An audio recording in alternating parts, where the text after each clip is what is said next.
Kıymetli hemşehrilerim, 2002'den bugüne ülkemizin yakaladığı güçlü ve istikrarlı büyüme sonucunda birçok ilimiz gibi Adana'mız da mevcut potansiyelini geliştirerek atılım yapma fırsatı yakaladı. Anadolu'da sanayileşmenin lokomotifi olmuş, bereketli toprakları, girişimci ve dinamik insan kaynağıyla Adana, bu dönemi en iyi değerlendiren illerimizden biri olmayı başardı. Nitekim 2004 yılında 11,8 milyar lira üretim yapan şehrimiz, 2020 yılında 99 milyar liraya aşan üretim performansına ulaştı ve Türkiye'nin toplam gayri safi yurt içi hasılası içindeki payı %2 seviyesine geldi. 2020 yılı gibi küresel salgının gölgesinde tüm dünya için zorlu geçen bir dönemdeki ülkemiz büyüme kaydeden nadide ekonomilerinden biri olmuş ve Adana bu büyümeye en fazla katkı sunan 6. il olmayı da başarmıştır. Adana'nın Mersin'le birlikte dahil olduğu bölgede istihdam sayısı 2021 itibariyle yaklaşık 1,4 milyona ulaşmış durumda. Adana 2002 yılında 842 milyon dolarlık ihracatını yaklaşık 3,5 kat artırarak 2022 yılı Nisan ayı itibariyle yıllıklandırılmış bazda 2,8 milyar dolara yükselmiştir. Bu performansıyla Adana 2021 yılında Türkiye genelinde en çok ihracat yapan 16. ilimiz olmuştur. Ve 2022 yıl Ocak-Nisan döneminde ilimizde %40,7'lik ihracat artışıyla %21,6 olan ülke genelinde toplam ihracat artışımızın oldukça da üzerinde kalmayı başarmıştır. Öte yandan ihracat miktarını her geçen gün artırsa da Adana'nın gerçek potansiyelinin bunun çok üzerinde olduğuna da inanıyorum.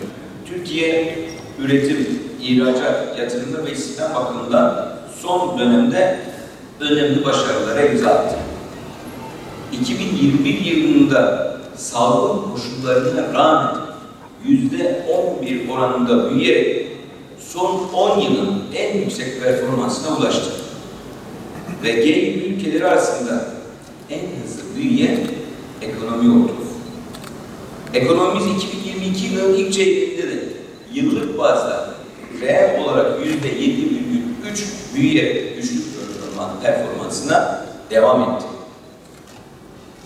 Ve bu dönemde iç talebin büyümeye katkısı 3,9,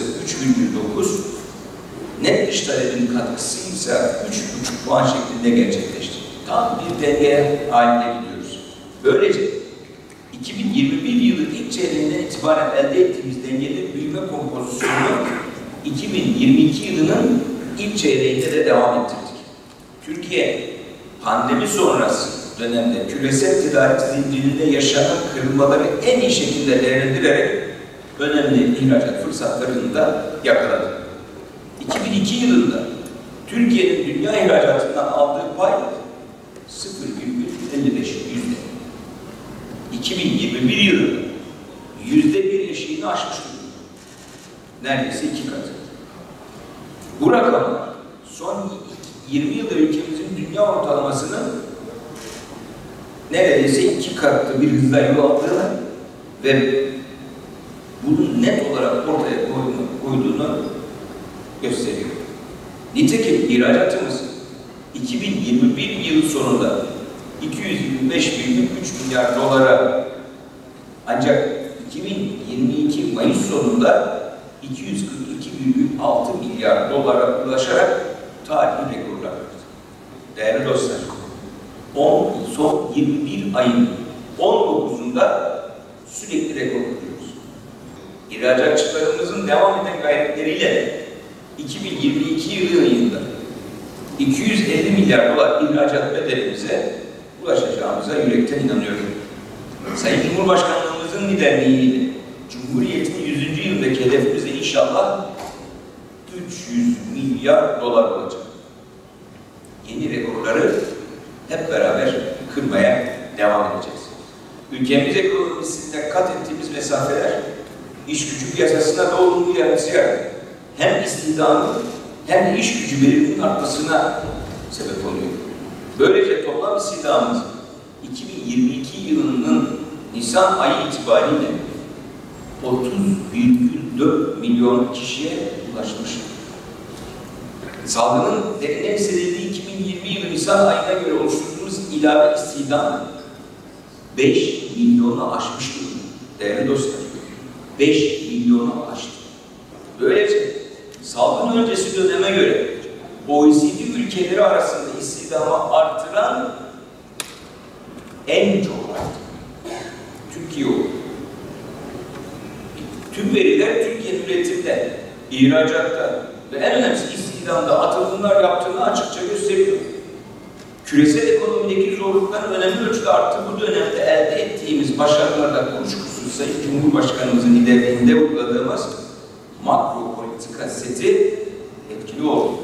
Ayrıca kamu maliyesi ve bankacılık sektöründeki güçlü görünümle ülkemizin düşük borçluluk seviyeleri bu tabloyu daha da umut verici hale getiriyor.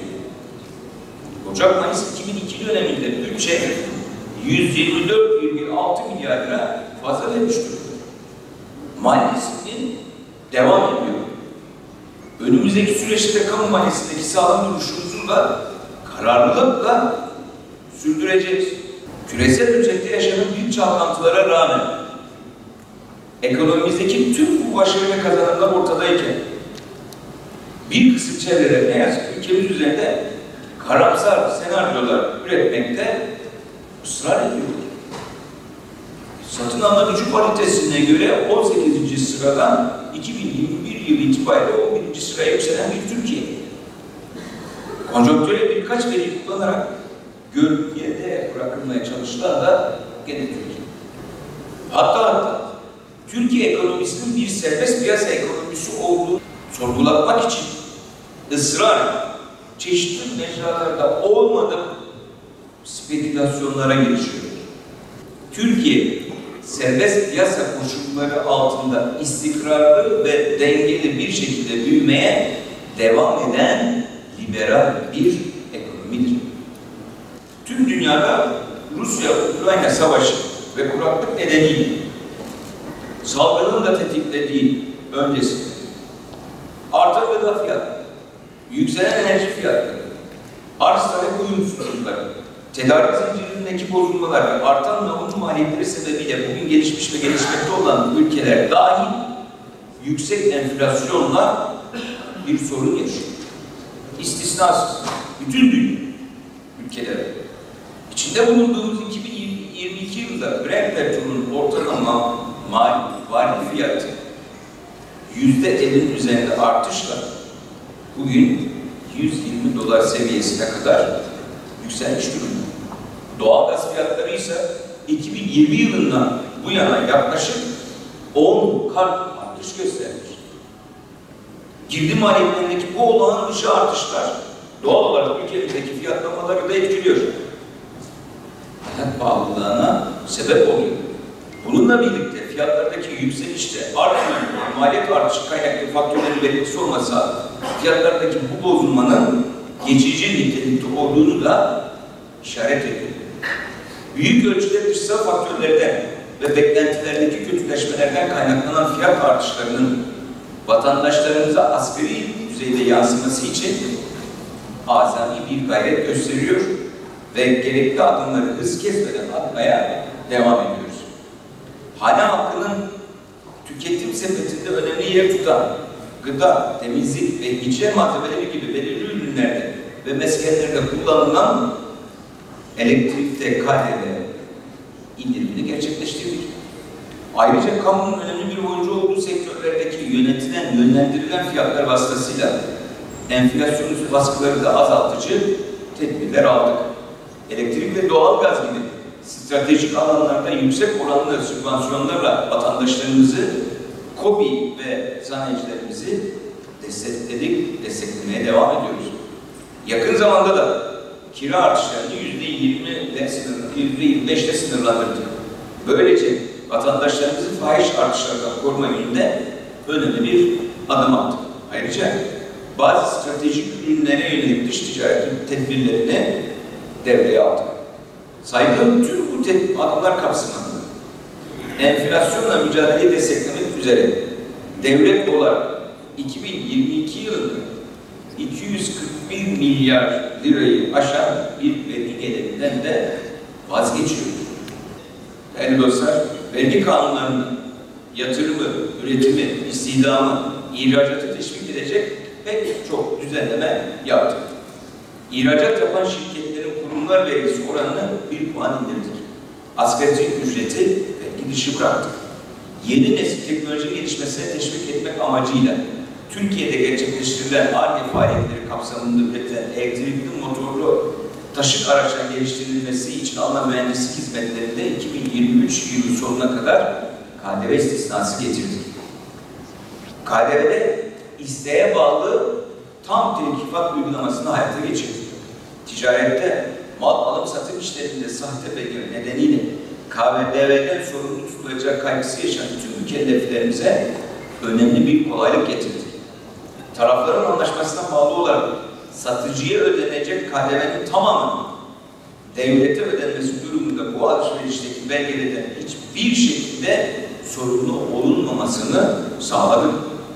İmal ettikleri malları doğrudan ihraç eden imalatçıların ihracat bedellerinin %10'una kadar devreden KDV tutarları sınırlı olarak iade talep etme imkanı getirdik. Böylelikle de bu kapsamdaki ihracatçılarımızın iadelerini çok daha kolay bir şekilde almalarının önünü açtık. Enflasyon düzeltmesini 2023 yılı sonuna kadar erteledik. 2023 yıl sonunda yapılacak enflasyon düzeltmesiyle oluşan geçmiş karlarının da vergiye tabi tutulmamasını sağladık. Nasıl ki 2008 küresel finansal krizinde 2011 Avrupa borç krizinden büyüyerek çıktıysa, nasıl ki Gezi kışkırtması, hain darbe girişimi ve önümüze çıkartılan nice engelleri birer birer aşıp yolumuza devam ederek, güçlenerek devam ettiysek, bu dönemde Sayın Cumhurbaşkanımızın liderliğinde aynı yolu aşmasını biliriz. Biz sabrı da, sebatı da, gayreti de biliriz. Kendisinin hiçbir kuşkusu, ufak bir şüphesi olmasın. Sizlerin basiretine, ferasetinize, azminizin sonuna kadar güveniyorum. Ülkemiz ve insanımız için göstereceğimiz tüm gayretlerde bundan sonra da yanınızda olacağımızı bir kez daha vurgulamak istiyorum. Kendi işinize bakın. 2002'de neredeydiniz? Bugün neredesiniz? Büronuzdaki masanın üzerindeki evraklara bir bakın. Faturalara bakın. Biz bu ülkede hiçbir fabrika, hiçbir imalathane, hiçbir esnaf işini kaybetmesin diye elimizden gelen gayret ediyoruz. İşimi kaybettim korkusu ile bir akşam eve gidip dükkanı kepengi kapattım korkusu aynı korkudur. Allah bize böyle korkular yaşatmasın. 2023 vizyon hedefimiz var.